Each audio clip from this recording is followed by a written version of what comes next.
Now you can use Canva to design beautiful emails and then export them into your email service provider and send them. So let's see how we do that. First, we go to the Canva homepage. We can click on emails here or hit create and find emails there. Now, normally I would start with a blank email, but you know what? Blank emails are a real pain to work with. So we are going to start with a template and modify that. There's not very many templates at the moment, but there will be more. Quite a lot of them are Canva Pro ones, so you need Canva Pro obviously to use them. But there's a few free ones. Let's see if we can find a nice free one. Let's see all. That was the really nice one I saw. This one. Okay, so we'll click on that and we will open it. Customize this template. This is a free template. This is Canva Tips for Authors, where we show authors how to use Canva for book marketing. If you are an author and would like to talk to other authors, come and join the Facebook group. The link is in the description. If you would like some free templates so that you can just drag and drop your book cover in and start posting on social media, then just sign up for the newsletter. Link is on screen. All right, so we've got this. This is obviously for a restaurant, so we're going to change it. Now, when you want to change the images, you can change the text quite easily. Just change the text. You can change your font sizes, your font colors, all of those things. The text is quite easy to change. There's some buttons which you can then add a link to. If you write buy now,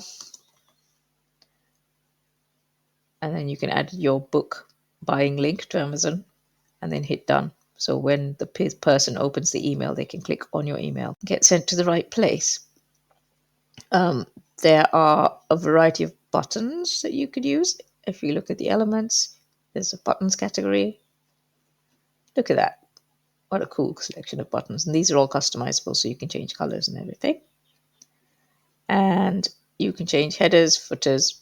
There's icon blocks, which I quite like, so that you can just drag it to the bottom and then add your Facebook and whatever links you need.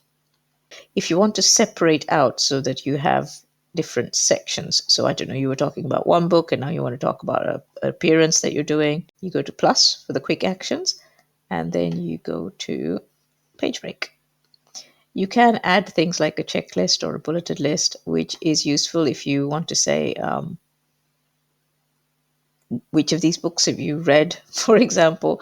People can tick which ones they've got, and then when you have sent your email, you'll get your data here in the analytics section, which will show you who clicked on which checklist page, that kind of thing. And there's a little embed button, which is useful if you want to make a poll or a quiz.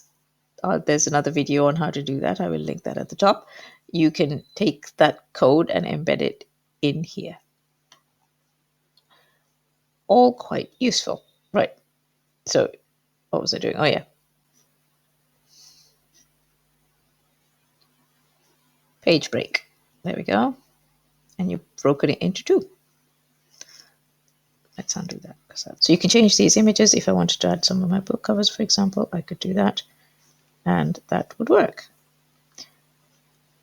And if I wanted to, I can make more buttons and things like that as well, because I'd have to change the alignment to the left for that one and then duplicate the button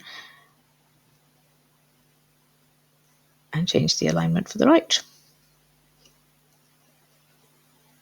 Now, as you can see, it tends to act more like a table, which means that things snap into the right sort of places, which could be a good thing if you've got them in the right place. But if you want something slightly out of the ordinary, it's a bit difficult. Now, something like this, which is the header, this is a design that already exists. And if you click on it, you have to double click on it in order for it to open as a new design. And then you can edit what you want. So let's get my little book, put it there.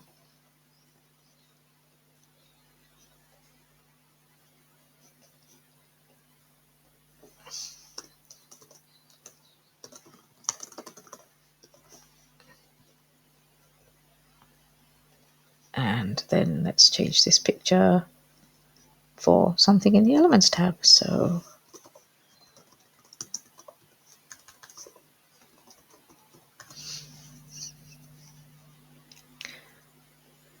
photos.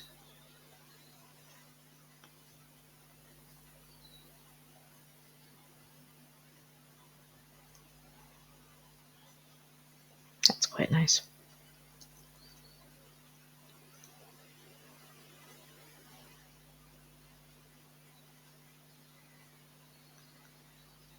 And send it to the back.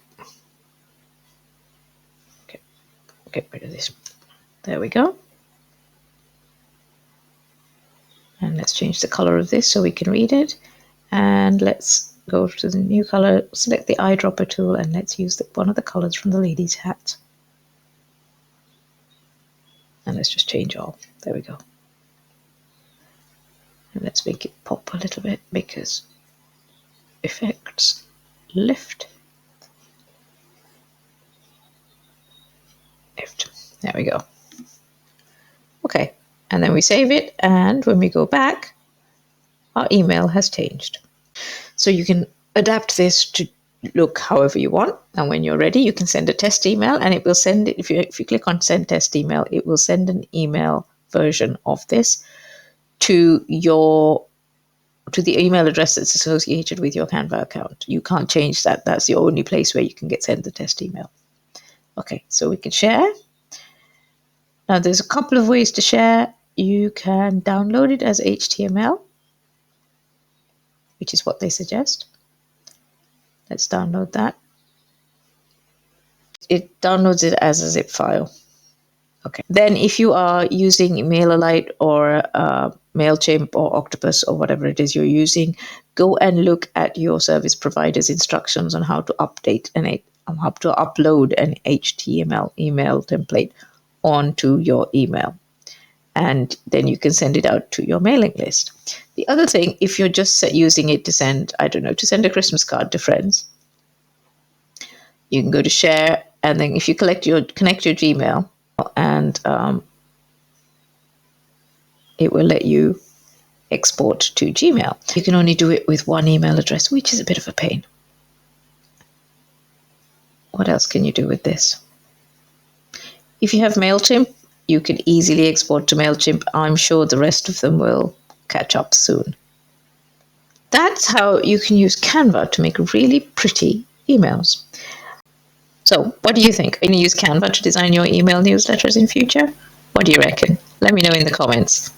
If you found this useful, please tell all your friends, and I will see you in the next video.